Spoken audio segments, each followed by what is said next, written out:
Sous la présidence du Mali, la force conjointe du G5 Sahel a mobilisé 250 millions d'euros sur les 423 nécessaires à son fonctionnement.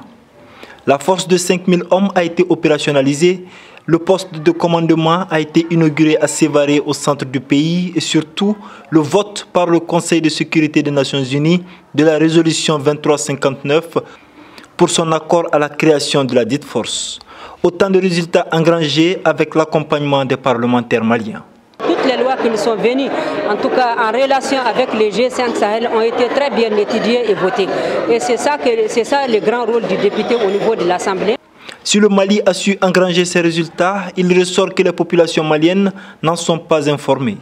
D'où cette initiative des parlementaires pour être au même niveau d'information afin de communiquer ces résultats à la base et susciter une adhésion massive nécessaire à l'atteinte des objectifs assignés à la force.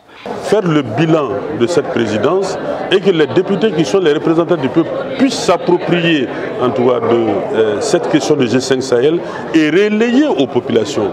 Parce qu'il y a beaucoup de nos compatriotes aujourd'hui qui ne savent pas ce que c'est que le G5 Sahel. Quels sont les objectifs recherchés par le G5 Sahel? De faire en sorte que nous puissions relayer à la population pour avoir l'adhésion de la population pour atteindre les objectifs du G5 Sahel. Une parfaite collaboration des populations, ajoutée aux efforts déployés par les forces sur le terrain, permettra de combattre efficacement le terrorisme dans la bande sahélo-saharienne.